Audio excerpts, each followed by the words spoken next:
Hori, eta Amaia Garzia, festival edo jaialdi honen bultzatzaileak, sustatzaileak eta arima, ez da.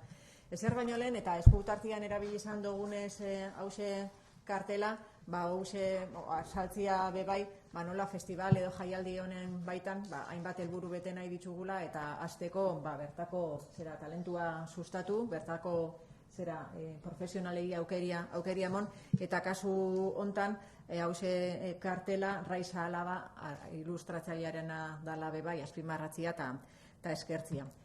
Bigarren edizioa da, Lumafest martxan jartzen dugula, eta apur bat apurua emoten dago, edo esatia, estrainekoz izan zala joan zan urtean, eta urten berriz errepikatuko dala, inundik inora ez dalako holan izango. Decía que es la segunda edición, pero no podemos decir que repetimos festival porque desde luego todas las novedades y todas las actividades que se plantean esta vez pues van a ser otra vez una experiencia y un estreno del festival. Son muchas las novedades, sin duda todas las que ofrece la industria de la editorial, el mundo del libro, pero otras muchas que entre Rasca y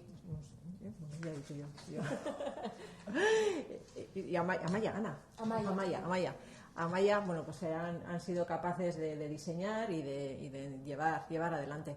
El espacio será otra vez el Coldo Michelena, una gambara que también, bueno, pues que acoge y también se prepara para atender y atraer y cuidar a ese público, que es un público al que queremos mimar desde el mundo editorial, desde las profesionales de la cultura y desde luego desde las instituciones, en ese afán por, a través de todo este trabajo y estas obras, recuperar y seguir al público más joven a la lectura, conseguir que esa afición despierte cada vez más pronto, o por lo menos no se pierda por el camino, en unas franjas de edad en las que, bueno, pues es fácil distraerse con otras tecnologías y otros inventos que cada vez tenemos más. Y también, bueno, pues esa posibilidad de acercar o de incentivar la propia escritura a través de los concursos que ahora nos cuentan Rasca y Amaia. Eta oin igual olaz, edo izuki txiko duzu, bai? Bai, urrenkera hau da. Ideiari pez. Hartuko dut. Omen. Bueno. Bai, horrela? Bai. Bueno, nere aldetik labur eskerrak eman, Gipuzkoako Foru Aldundiko Kultura Sailari eta antolatzaileei. Eskerrak eman, guretzat oso importantea dalako erauntako ekimenak sustatzea, bai administraziotik, eta elkarlanean egitea, torregatik gaude hemen. Hain zuzen ere, horrelako ekimenak beharrezkoak dira, guztion ekarpenarekin, gure kasuan argitaletxea gara, eta guretzat importantea da oso eskaintza editorial sendo bat egitea, hori da gure ardura esan dezagun, baina importantea da oso instituzioetatik eta bestelako ekimenetatik bestelako sustapen lanak egitea eta guztien batuketak, guztien sumak ekarriko du hain zuzen ere aipatu duen helburutasun hori, ezta? Gazteen artean irakurketa sustatzea, gazteak liburuetara hurbiltzea eta liburuen irakurketa esperientzia interesgarri eta asebetegarri bat bilakatzea baita gazteentzat ere. Beraz, eskerrik asko berriz eta zorte on.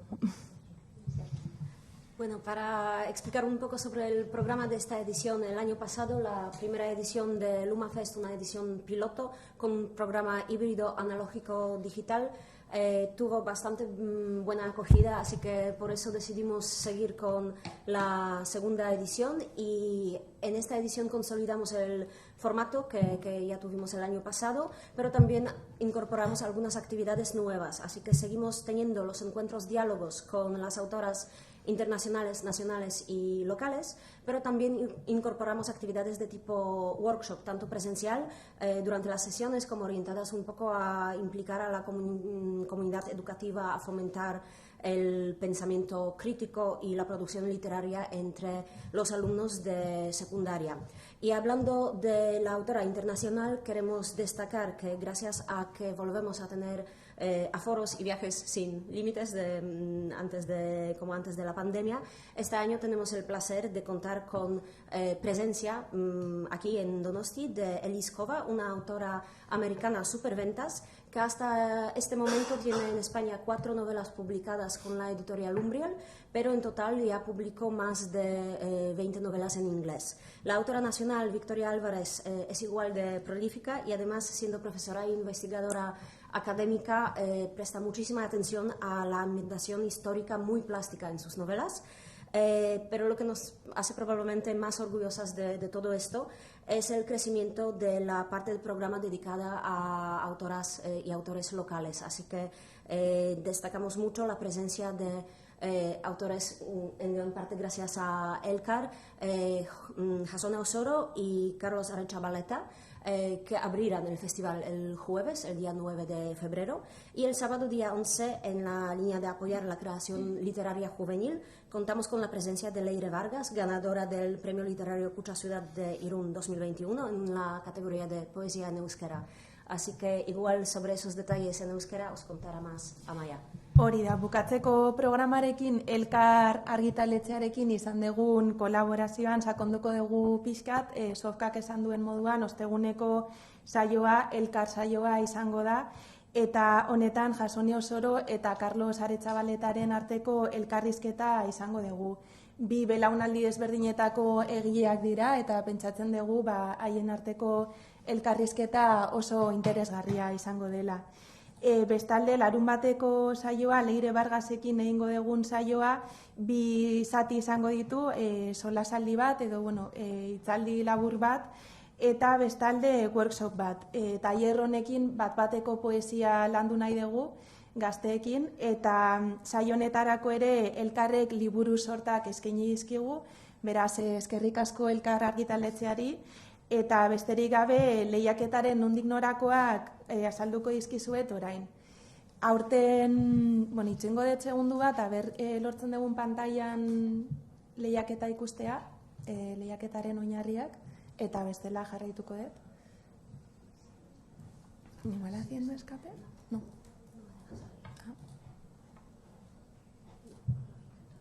Nada. Vale, jarraituko dut lehiaketarekin, gure, etxengo dut, barkatu.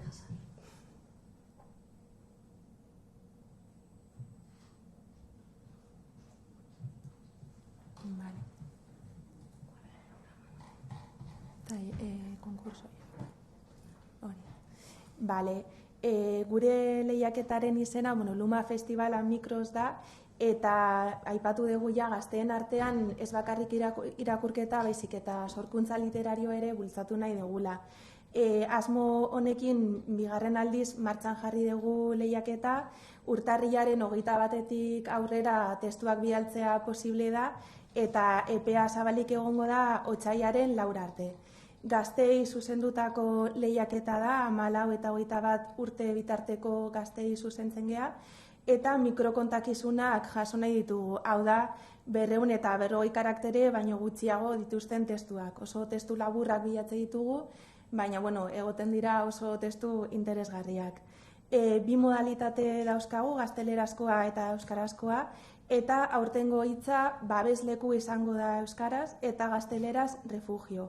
4 sari banatuko ditugu, 2 modalitate bakoitzean, 4 liburu sorta, eta idazle gonbidatuek parte hartuko dute testuen irakurketan eta hautaketan, eta gainera idazle gonbidatuek emango dituzte sariak. Gure gomendioa gazteentzat, noski kreatibitatea askatzea, gure lehiaketan parte hartzea, eta ez uste azkeneko momenturako, niaz gertatu zitzaigun testu gehienak azkeneko momentuan jaso genitula, ja zigea aurten jasotzen, beraz, espero dugu aurten ere lehiaketak oso emaitza honak ematea.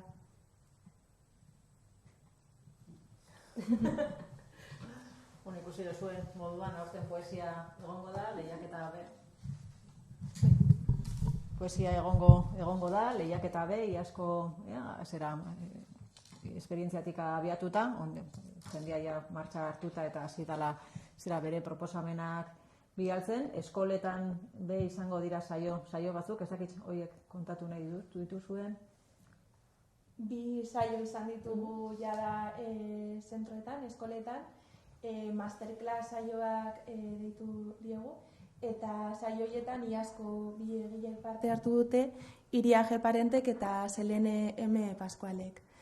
Saio hauekin ere sorkuntza literarioa landu nahi izan dugu, eta egileek azaldu dute bizkataien sortzeko prozesua zein den, haien metodologiak, jarraitze dituzten gomendioak eta bar, eta ikasleek aukera izan dute haien testuak sortzeko eta egile hauen feedbacka edo erantzuna jasotzeko. Bueno, esan bezala nobedade asko, nobedadiak bebai munduan, TikTok eta alakotxe sare sozialak martxan dauzela eta horrek bebai etengabeko osagaia dira edo, input barrizak jaialdirako, hemen betiko elkarrek, 50 urte beteta gero gaztiei begira eta proposamen berrizekin beti, eta bestela zuen esanetara, zaketxamen gelakuak galderarik duko zuen edo bialduko duten bestela. Ez da oso. Venga, eskerrik asko neskak, eta... Eskerrik asko. Eskerrik asko. Zera.